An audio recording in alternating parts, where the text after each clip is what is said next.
Boy, if Mike was back, Mike was back today, the Tennesseans would almost probably outnumber the Idahoans here. Daniel, will you open us up in a word of prayer? Lord, thank you for bringing us all here this morning and giving us this time we can meet together. I pray for the people who are traveling, Lord, or who are not able to make it. Just take care of them, bless them, keep them safe, in your will and focused on you today. I pray that you bless us all, Lord. Help us to focus on your word, learn from it, understand it, just know you deeper, Lord. In Jesus' name, amen.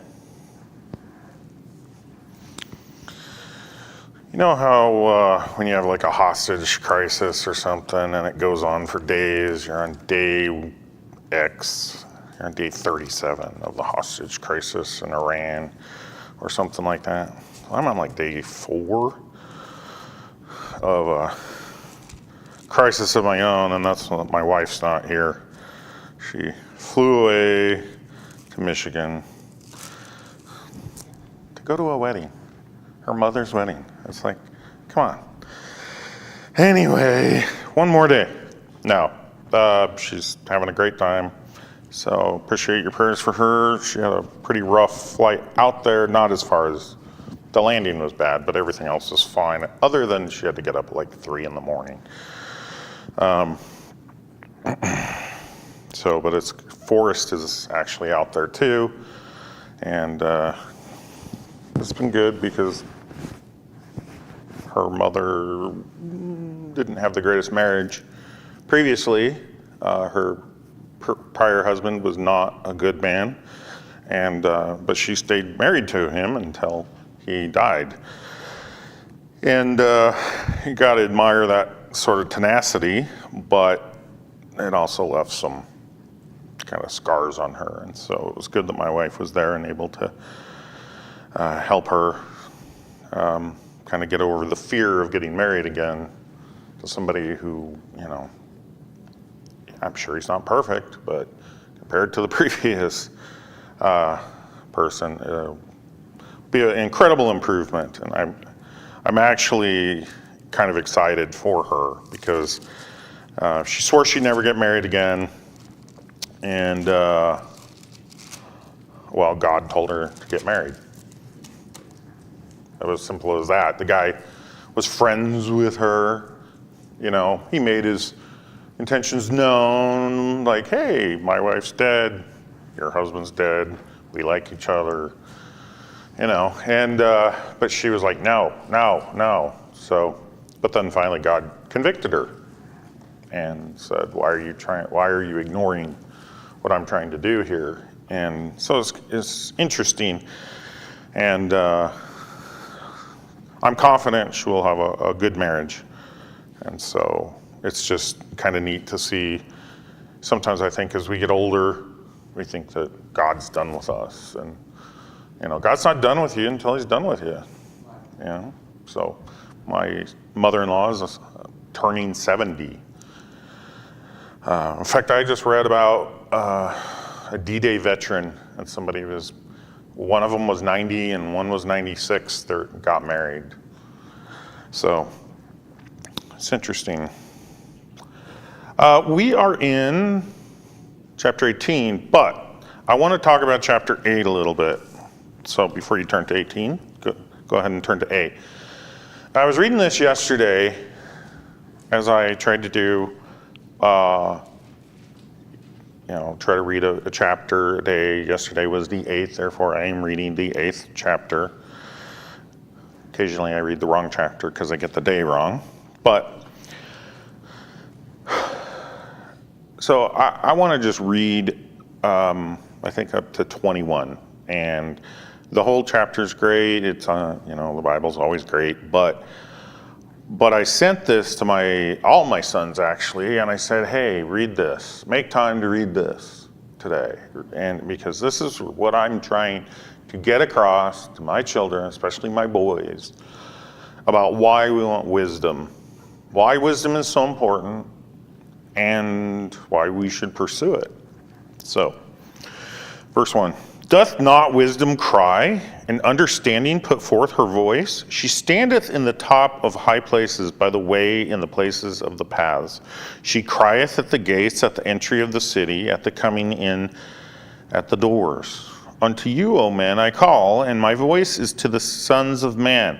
O ye simple, understand wisdom, and ye fools, be ye of an understanding heart. Hear, for I will speak of excellent things, and the opening of my lips shall be right things. For my mouth shall speak truth, and wickedness is an abomination to my lips. All the words of my mouth are in righteousness. There is nothing froward or perverse in them. They are all plain to him that understandeth, and right to him that find knowledge. Receive my instruction, and not silver, and knowledge rather than choice gold. For wisdom is better than rubies, and all the things that may be desired are not to be compared to it. I, wisdom, dwell with prudence, and find out knowledge of witty inventions. The fear of the Lord is to hate evil, pride, and arrogancy, and the evil way, and the froward mouth do I hate. Counsel is mine, and sound wisdom. I am understanding, I have strength. By me the kings reign, and princes decree justice. By me princes rule, and nobles, even all the judges of the earth. I love them that love me, and those that seek me early shall find me. Riches and honor are with me, yea, durable riches and righteousness. My fruit is better than gold, yea, than fine gold, and my revenue than choice silver. I lead in the way of righteousness. I lead in the way of righteousness in the midst of the paths of judgment, that I may cause those that love me to inherit substance. I will fill their treasures. So I sent this to one of my boys, and he's like, why'd you send that to me? I'm like, well, because I'm trying to get you to understand wisdom is important. Right? And how do we get wisdom? Well, chapter 2, I believe, yeah. My son, if thou wilt receive my words and hide my commandments with thee, so that thou incline thine ear unto wisdom, and apply thine heart to understanding. Yea, if thou criest after knowledge, and liftest up thy voice for understanding, if thou seekest her as silver, and searchest for her as for hid treasures, then shalt thou understand the fear of the Lord, and find the knowledge of God. For the Lord giveth wisdom. Out of the mouth cometh knowledge. Out of his mouth cometh knowledge and understanding. So this is all basic stuff, right? But it's, nobody told me this. It's easy to forget. That's why God is so repetitive on things. I searched for a verse yesterday. I'm like, oh, that's in Matthew and in Luke. The exact same verse, right? That's not unusual. There's lots of repetition. And God changes the words around, and he uses different words, and he does all sorts of things to try to get us to pay attention. You tell your kids stuff, and they go, yeah, I know. Okay, you know, but do you understand? And if you understand, then why aren't you doing it? And I get it, right? We're lazy. And that's honestly a big part of it. Sometimes it's pride, or we like our sin, or whatever it is. But I don't know. I take courage from the fact that, God loves my children, no matter where they're at. And,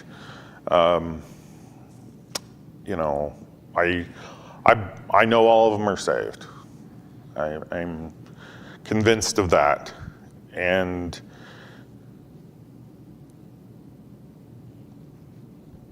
one of the things that's important to always remember, and I forget it, and I know pastors forget it, and the people are different, and they're at different spots in their life. And you can't just take all your knowledge. I don't care whether if it's in spiritual things or worldly things. Like I do programming, coding, fair amount for my job. And I learn all this stuff after spending hours and hours and hours and hours. Well, nobody tells me how to do that. So I think I can take that knowledge and share it with somebody and they'll get it, but they won't. All I can do is say, here's kind of what I did. When you start doing this and you hit a problem, come to me and ask for help, and I'll save you a bunch of time. Because they're not ready to learn that thing yet. That's why we have different classes, right? We have different Sunday schools and everything, because people are at different places. And we never know. I mean, I wish I could peer into people's brains, not in any weird way, just like, oh, what don't you know, so I can fill in the gaps. But I can't do that. And so when I'm working with people, sometimes they say, yeah, really convincingly. Like, oh yeah, I know this. Or, okay, yeah, like, I hear you. I was working with an intern Friday, and I was like, was that, I'm telling you something you already know? Or are you just hearing me? My Trinity does this. And I don't know, and so I have to ask, like, do you actually know? Because I don't want to tell somebody something that they already know. That's always a fun thing. It's like you're talking down to somebody. But anyway, I sent that to my children. I don't know. Hopefully they read it. I know at least one of them got it read to him. But people are in different spots, and God will work on them. They're His children more than they are mine. Kind of just a steward. God gave them to me. I did stuff, and then I release them, and then when they need help, they come back, and I try to help them. But anyway, all right, so go back to Proverbs 18. This is where we left off.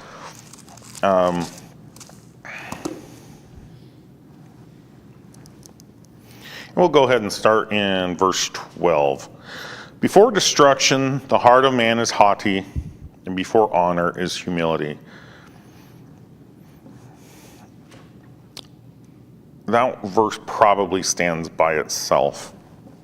Sometimes they're tied together. You can make an argument that the next verse goes with it.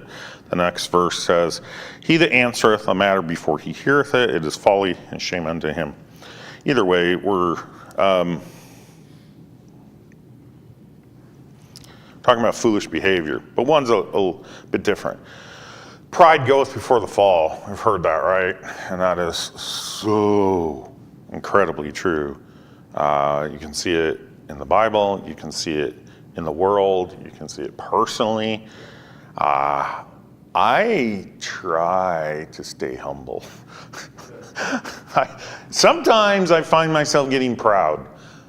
Sometimes in my job, I get a little arrogant because, who are these people to come and demand stuff? And I'm not to do, it's like,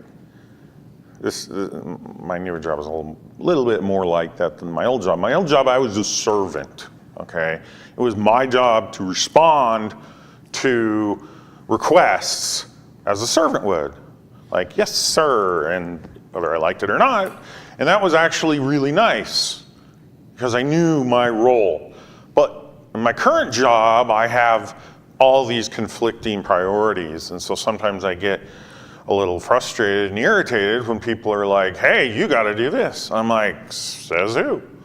Who are you to tell me to do this? It's kind of like having a bunch of different bosses. But that's a me problem. I don't want to be proud. I don't want to be proud in any way, shape, or form because, guess what? God will humble you. Back when computers were way less complicated. I mean, by that I mean you didn't have the internet, you didn't have all these different programs that they weren't. It was simpler, and you could kind of know everything, or so I thought. And God humbled me, a few times, and I was like, you know what? I don't know everything. I can usually figure it out, but I can't always figure it out. More than once. I mean, the last time Kelly asked for help on his computer, I had no idea how to fix it. And it took me several hours. In fact, I actually had to take it home and work on it. So, and I was praying about it because I didn't know how to fix it. I actually have, it's kind of like cars now. Back in the 50s and 60s and stuff, and pre-electronic ignition, and when things were still more primitive, people knew more about how to work on cars. Nowadays, you can go for years without getting a flat tire even. People don't know how to change tires, okay? And I'm not being critical of people. It's just things are so much more reliable. So computers are the same way. And so I run into this stuff all the time, and then the complexity is off the charts. I can't know everything. Like, it's really humbling. But I need to be confident in the Lord. I just pray about it, and something comes up, I try not to panic, and I take it to God, and I say, you're gonna help me through this. And people are telling me I've got to do stuff that I don't know how to do, and maybe I don't think it's reasonable. Maybe it is, maybe it isn't, I don't know. But it doesn't seem reasonable, and I'm reacting out of fear. And I learn to temper this and stay calm, be still and know that I am God, is a verse that I remind myself of sometimes, because I spin up easily. I overreact. And so I try really hard to underreact, but I don't just underreact. I pray about it, and then I try to rest in God. And, my wife decided to see how her car was as a train. I was pretty calm about that, considering we were sitting on train tracks and I didn't know when the next train was coming around.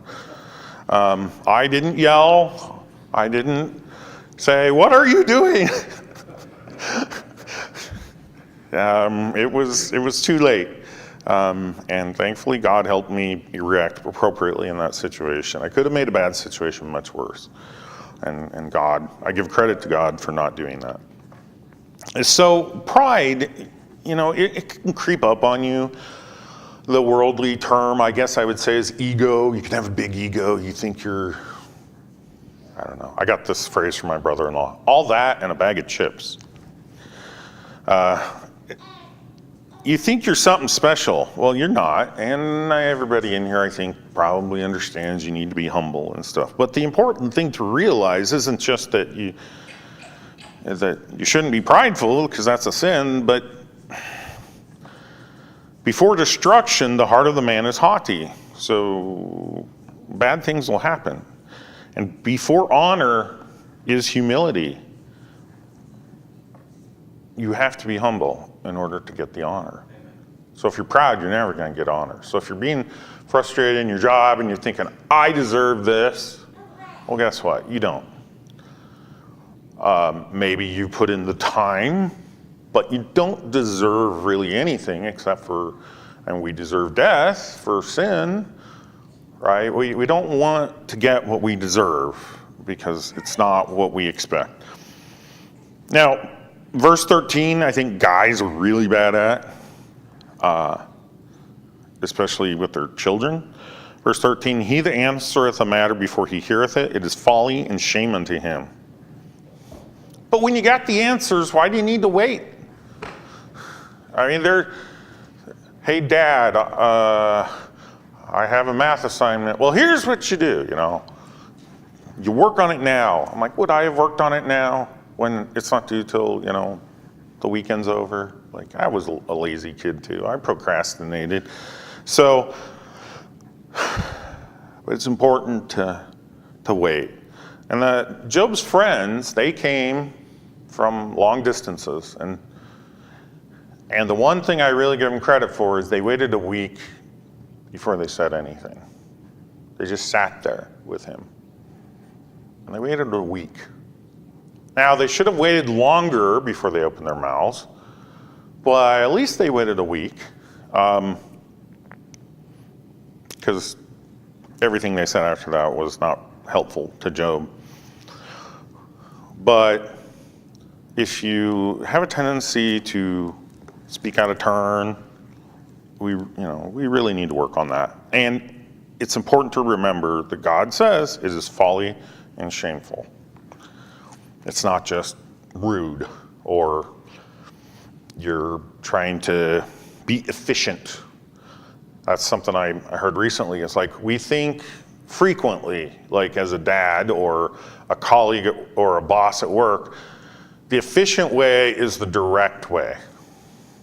Well, sometimes but it depends. And if you say, do this, and that person you're working with has pride, which guess what, most people do, and then they proceed to then argue with you, is that really efficient? Let's say you took another 20 seconds and you said, hey honey, would it be possible for you to work on this today because I really need this done because of whatever. I'm not saying you gotta do that all the time. If your kid's gonna step on a snake or something, you're not gonna take time to explain to them everything. But there is something to be said for using a diplomatic flanking approach versus the direct combative method. And I'm not good at it, but I talk with my daughter, Liberty. My wife can't talk to her very well when they're having a disagreement. And then I pull Liberty aside and I talk to her for a long time. And then, it's like, but I got to invest the time. And then I get Liberty calmed down and I get her to understand what her mom's trying to do and everything. Mom doesn't have time for that. And she doesn't understand the objection either. But anyway, moving on, verse 15. The heart of the prudent getteth knowledge, and the ear of the wise seeketh knowledge. So prudent is really just another word for wise. The heart is kind of interesting to me here. The heart of the prudent. And that's really what we should have. This should be a great desire for us. We should have a heart that wants wisdom. Because if you just go, hey God, can I have wisdom today? I mean, I'm not saying he'll say no, because he does say he'll give it to you if you ask him, faithfully. But if you really want a blessing, the wisdom is something you should seek regularly, daily. In fact, more than once a day. When I'm downstairs now in my root cellar, which I share with spiders and wasps and flies. But I can hear really well conflict when the kids get home. And when I hear the conflict, I get up and I pray for wisdom. I go upstairs and I try to start out softly and gently versus the what's going on here, which is what I always used to do and sometimes still do. But I pray for that wisdom, and I have really seen incredible blessings from God because I've done that. I'm not like just talking about, I've been doing this for 20 years. No, I've been doing this for like 3 months almost, longer, but you get the idea. It's recent in my life where praying for wisdom, not just in the morning, but every time I go into something, I try to pray for wisdom for meetings lots of times. I've had meetings where I think, this is no big deal, just go completely sideways. Just like, what on earth happened here? I'm like, I didn't pray for this because I didn't even think about it. Which is one of the reasons, like, when I was in college, people used to pray for traveling mercies, which I always thought was kind of a dumb phrase, but that's just because I'm a crabby person. It's a fine phrase. They want God to keep the person safe is what it means, right? Pray for safety, right? My wife's flying back on a plane. She flew out on a Boeing 737. Like, please keep her safe.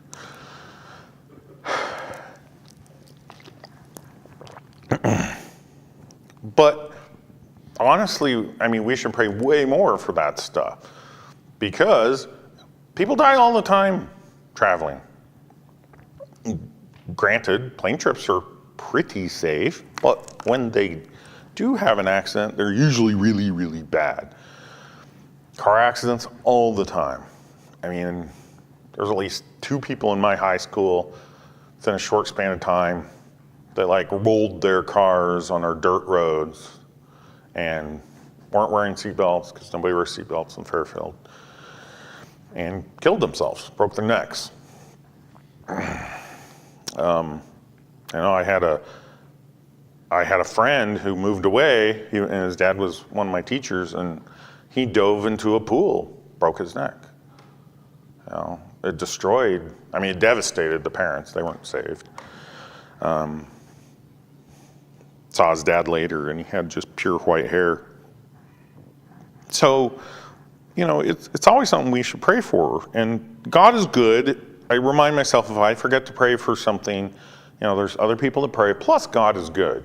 He's not going to just be like, oh, you forgot to pray, smite. And that's great, right? Because I'm horribly flawed, and I'm lazy sometimes. Well, lots of times. But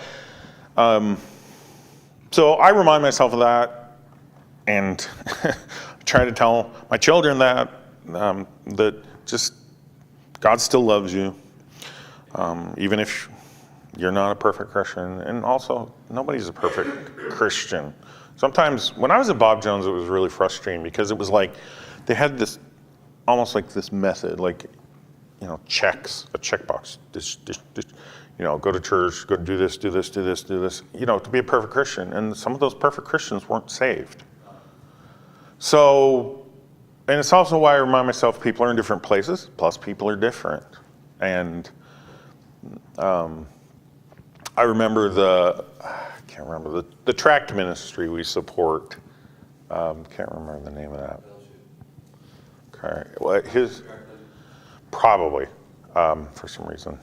Anyway, his wife, he's been out here a few times to talk, so I'm gotta be it. His wife she's such an introvert that she cannot go up to somebody and hand them a tract. And her husband is passing out tracts like they're candy.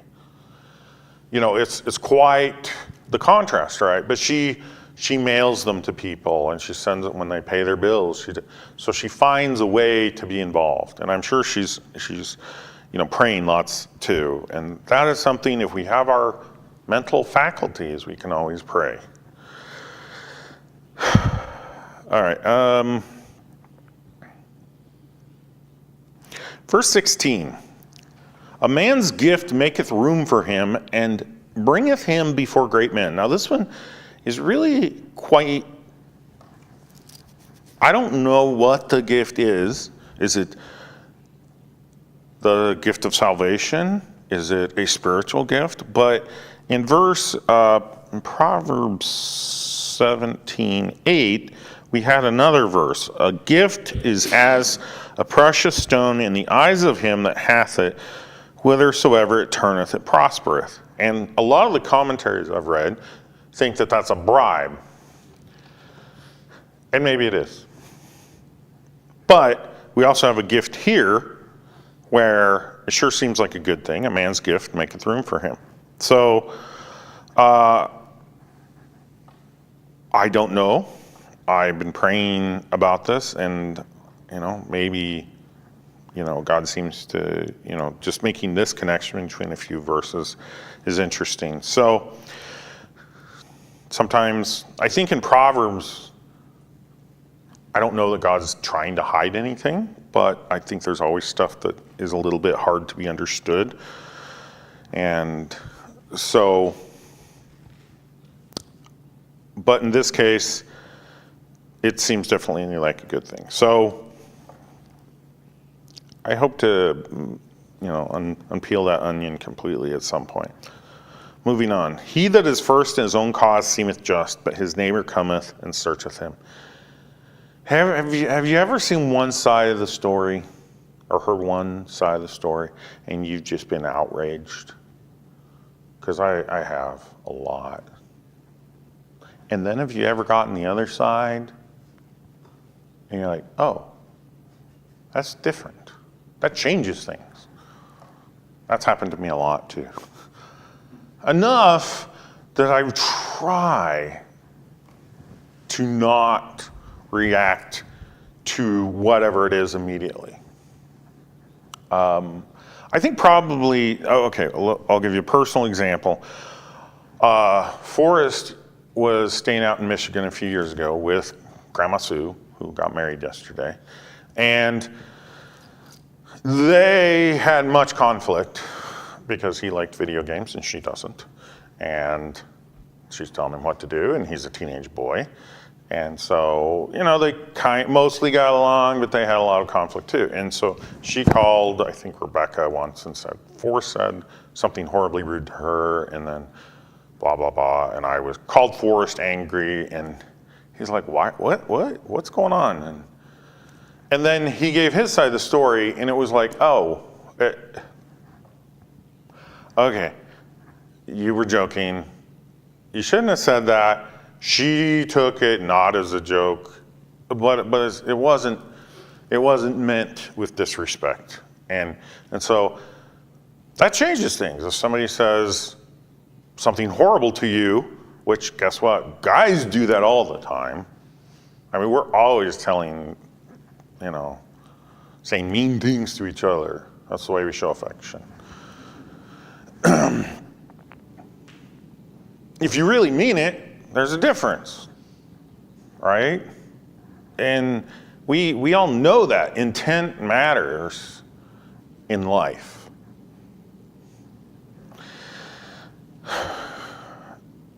So let's see, I have a couple. George Floyd incident. That was like a 180 to me. I watched the video, like over a minute, right, of the guy, George Floyd, laying on the ground with the cop. Now, I'm not versed in restraint techniques, but the guy's saying, I can't breathe. And it appears to me that the cop, what's his name? What? Chauvin. It's that he's like suffocating him. That's what it appeared to me. And guess what? That's how it appeared to everybody else. And then we find out, once we get context, that he had been saying, I can't breathe, for a long time. And they were actually handling him pretty gently. And the only reason he was doing the knee thing was to just keep him down, because he was a big dude and way bigger than the cops that were there. So, and he kept basically moving around and stuff. And then we find out later, much later in some cases, I didn't know this for a long time, other people knew it sooner, that he had more than enough fentanyl in his system to kill himself, along with other stuff. And so we never got the other side of the story, right? Guy went to prison. The other two, I don't know what happened. I know they got charged. I don't know. They went to prison too? Okay, so 3 people went to prison for something because it looked bad. It just looked bad, right? We had no justice there, which is no wonder we don't have any justice with Trump. If you're doing things for perception or whatever, it's very frustrating. I'm personally struggling because I got called for jury duty a couple weeks ago. Now, my back was really bothering me and I was really sick that day, so they had pity on me and kicked me off. But I was gonna be on the jury, and I don't know if I could have, in good conscience, on that trial, because it had something to do with, anyway, the circumstances of that trial, I wasn't sure if I was going to be put in a position where it's like, oh, here's the letter of the law, but the state of Idaho is basically persecuting this guy. Because I've seen that happen. I know 2 instances where the state of Idaho has persecuted people, okay, which ruins their lives, and they didn't even go to trial. So, and we see that with Donald Trump, where he's getting persecuted. Well, it happens all the time. So it's a struggle for me personally, and that's, thankfully, I didn't have to, if it's something like a rape case or child abuse, okay, there's no issues there. But when it's tougher, you're not supposed to use your opinions or your feelings or all that stuff. But as we see the deterioration of justice in society, it gets more and more conflicting, at least for me. The spirit of a man will sustain his infirmity, verse 14, but a wounded spirit who can bear? And I told you about this doctor a few weeks ago who suddenly killed himself. And he killed himself, as near as they can tell, because he was overworked, he had not gotten enough rest, and he got really discouraged, and he couldn't see his way through. And he just hit that dark spot. He had a wounded spirit that although his wife was trying to be supportive, guys will, and women are probably the same way, they'll be like, I can push through. And sometimes you can't. And especially you can't if you don't have God on your side. And we all kind of have to learn our limits. Some people have just incredible limits. Those people are amazing. My wife, she could go almost days without sleep. It's just incredible what she can do.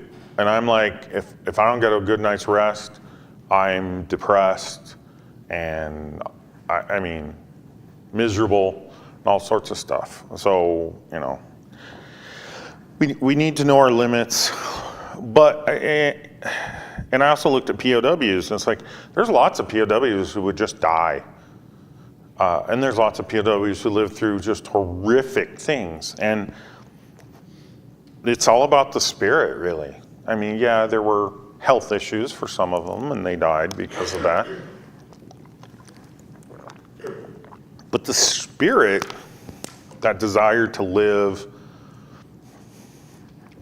the POW, basically they said the ones who survived were the ones who could face facts without losing hope. You have to have the hope that you're going to get rescued. You have to have the hope that that this will end, that you will get through it. And the great thing for us is, even if have some chronic disease or we have cancer, like our last pastor, and we die, that we still have hope because we get to go to heaven. It's not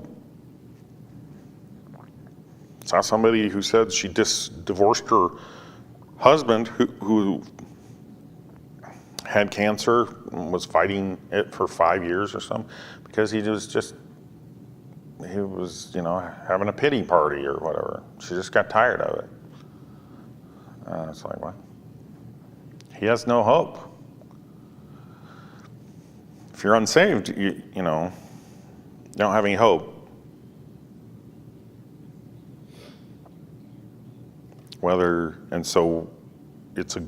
There are people who just, God has given them a spirit, just a fighting spirit, and they can fight through that. But I think that, you hear about the martyrs and you wonder how on earth could they go through that stuff. It's, God gave them grace and they have hope. They know this isn't the end. And, we couldn't do that without God being on our side.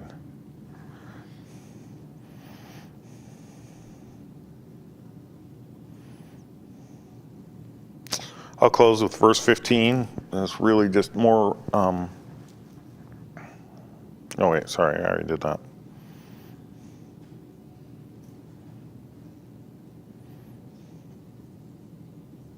I went to 14. Did I skip a verse? Anyway, all right, verse 18. The law caused the contentions to cease and parteth between the mighty. If there is some contention,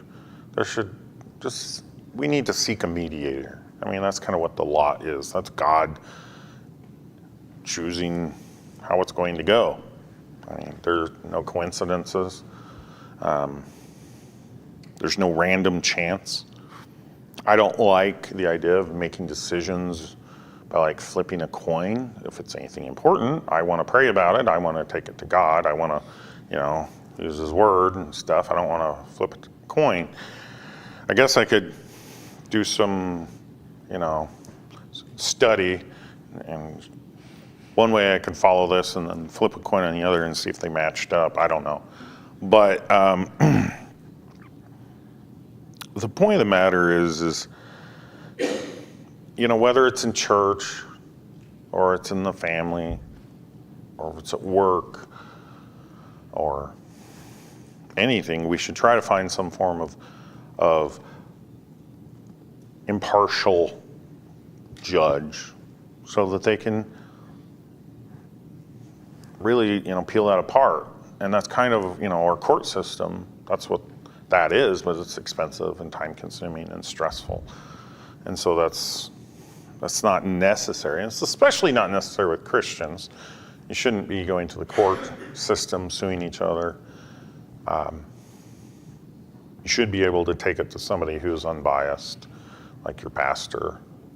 Your pastor should be unbiased. But anyway, I will close there since it's time and we have our Sunday school people back. So I will close in a word of prayer.